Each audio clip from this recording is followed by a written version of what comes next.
भारत रूस के बीच S-500 defence system पर हो सकती है बातचीत। विध्वंसक डिफेंस सिस्टम S-500 पर बातचीत और डील संभव। रूस से होने वाली S-500 डील पर पूरी दुनिया की नजर। डील के बाद S-500 रखने वाला अकेला विदेशी मुल्क होगा भारत।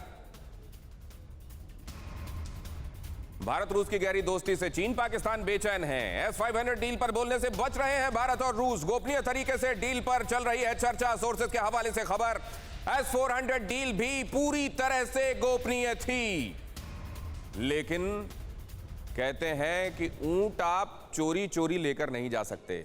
इसी तरीके से अगर ये डिफेंस डील हो रही है तो इसको चुपके चुपके नहीं किया जा सकता। दुनिया को तो पता चलेगा ही। हाँ, ये बात जरूर है कि दोनों स्टेक होल्डर्स जो हैं वो अपनी तरफ से चुप्पी बरतेंगे। वो इस पर बहुत लाउड माउथ नहीं होना चाहते साइबल सर, लेकिन टर्की पर तो बैन लगा दिया था अमेरिका ने। हिंदुस्तान को क्या कहेगा, कैसे कहेगा, कितना कहेगा?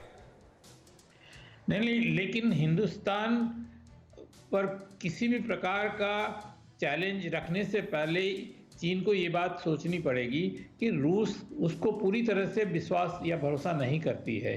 देखिए, चीन का सबसे बड़ा प्रोजेक्ट क्या है? वो बेल्ट एंड रोड प्रोजेक्ट है जो सारी दुनिया में वो कंस्ट्रक्शन कर रही है। और रूस एक ही बड़ा देश है जो उनका दोस्त है, उसके बावजूद एक कदम रखने नहीं दिया रूस ने चीन को रशिया के अंदर। सिर्फ की एक ब्रिज बनाई है, उसके सिवाय कोई कंस्ट्रक्शन नहीं करने दिया।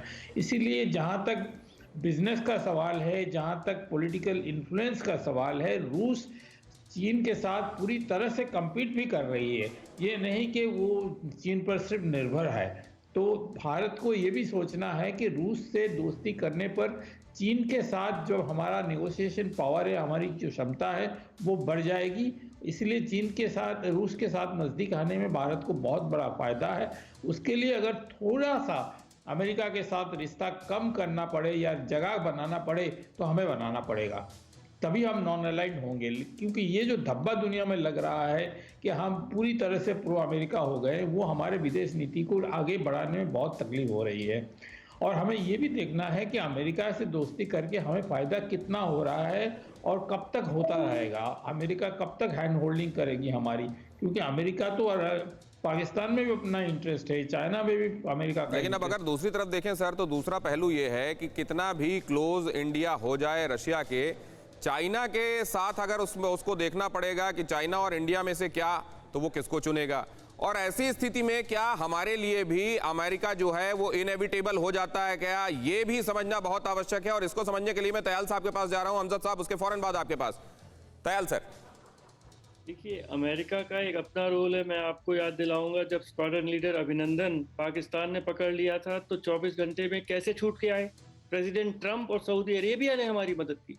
तो हमारे तो मुद्दे ऐसे हैं जिसमें हमें अमेरिका की भी सहायता चाहिए और रशिया की भी सहायता चाहिए। और हमें उन दोनों से पुरानी हमारे अच्छे संबंध हैं।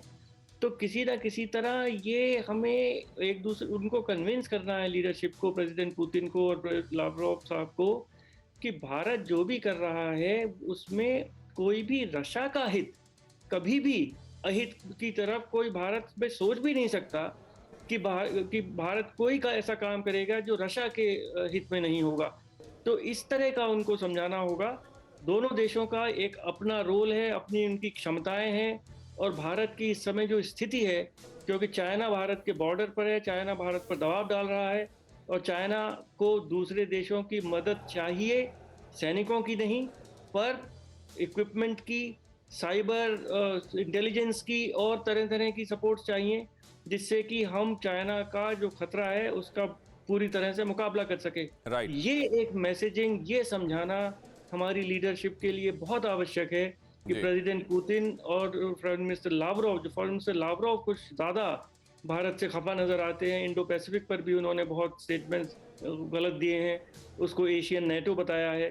तो वहाँ समझाने में हमारी तरफ से कमी है, हम नहीं समझा पा रहे, या जानबूझ के लावरोव साहब और रशिया समझ नहीं रहे। ये बहुत एक परवाह देश की, सोमवार से शुक्रवार रात 10 बजे TV9 भारतवर्ष पर।